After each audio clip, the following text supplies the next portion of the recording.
Sempre. Você fez uma pergunta inicial se a arte brasileira Vale quanto custa? Vale quanto custa. Eu acho que ainda vai subir muito. Eu acho que ainda não vale, não atingiu o valor dela.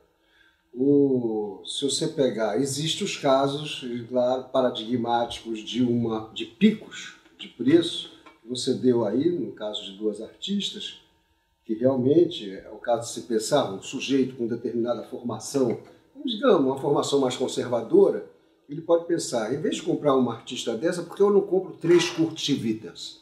Kurt Schwitters é um artista que está evidentemente na história da arte do século XX. Já morreu e pode-se comprar 2 ou 3 Kurt Schwitters pelo preço de uma artista dessa. É um sujeito mais... Mas esses picos não são a média. Eles são exceções. Na média, a arte brasileira ainda está abaixo do seu valor real. E digo mais, em termos estéticos, do final dos anos 50 até hoje, a arte brasileira vem dando contribuições inéditas à história da arte. E muitos desses artistas que deram contribuições, que estão dando contribuições inéditas à história da arte, não atingiram o seu preço de pico. Ainda se pode comprá-los e seguramente eles vão subir.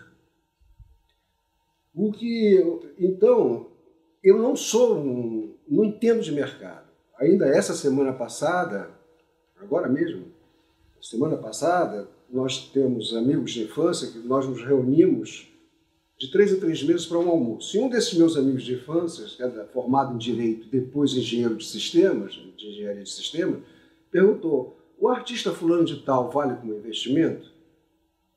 Vale a pena investir nele como investimento? Eu disse, olha, a mais importante, quando você compra uma obra de arte, se você não é um perito de mercado, se você não se torna um especialista de mercado, você tem que comprar a obra de arte pelo prazer de conviver com aquela coisa. É feito um amigo. Você não vai ter uma pessoa que você não gosta como um amigo. A obra de arte é sua amiga. Como os livros que você gosta, elas são suas amigas. Você não vai ter dentro de casa uma coisa que não seja sua amiga. Então, o primeiro critério para uma pessoa se aproximar de uma obra de arte é saber que ainda vai conviver com aquela obra, dentro de casa, no cotidiano. Então, o primeiro critério é que aquela coisa lhe agrade, você sinta prazer em conviver com aquilo no dia a dia. Para perguntar sobre investimento, aí existem os especialistas, que são os marchands, é o próprio mercado que é o especialista no mercado. Você, para se tornar especialista no mercado, tem que ter uma experiência muito grande no meio de arte. Não é um engenheiro, um advogado, que no dia a dia dele está ocupado o dia inteiro, a jornada dele inteira, com suas preocupações profissionais e depois com as preocupações familiares, que vai poder entender de mercado de arte. Então, a ideia do fundo eu acho muito interessante para quem pensar em arte como investimento. E seguramente a arte é um bom investimento.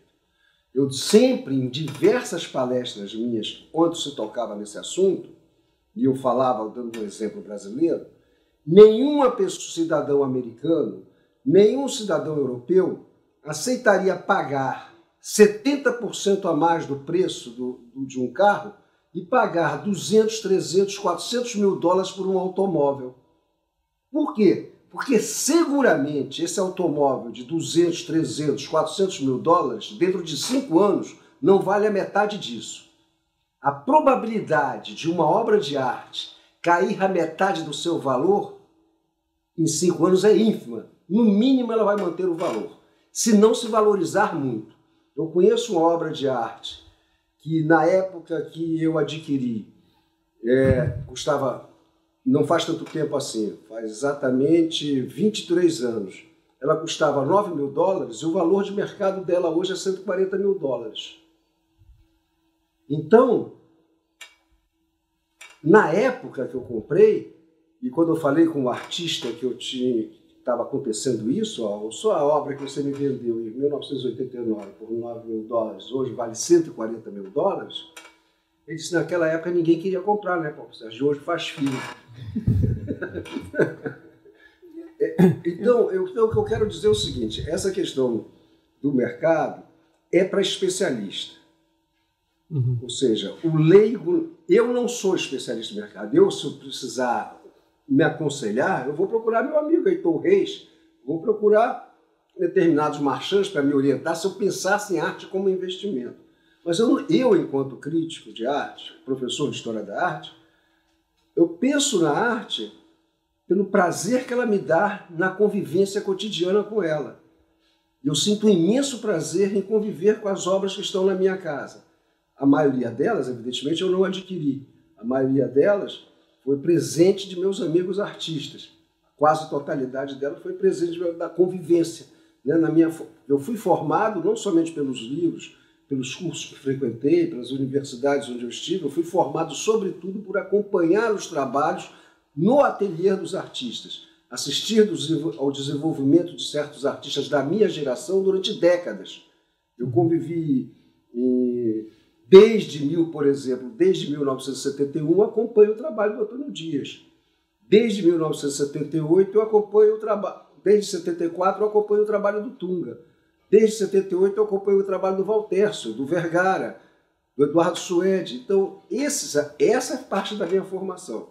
A minha formação implica em que eu conviva com a obra e pense na obra por um outro valor que não é o valor de mercado. Agora, o que eu acho é que, se nós pegarmos as cotações de mercado, do mercado internacional de arte, média de um artista com entre 30 e 40 anos americano, entre 30 e 40 anos inglês, entre 30 e 40 anos francês, por exemplo, e nós formos ver a cotação de mercado de artistas entre 30 e 40 anos brasileiros, não digo algumas exceções, a média é muito abaixo desses artistas. E, no entanto, a qualidade do trabalho do artista brasileiro é excepcional. O Brasil se destaca efetivamente numa contribuição à cultura contemporânea através das suas artes visuais hoje. Se há uma contribuição que o Brasil está dando à cultura contemporânea, ela está de modo evidente nas artes visuais.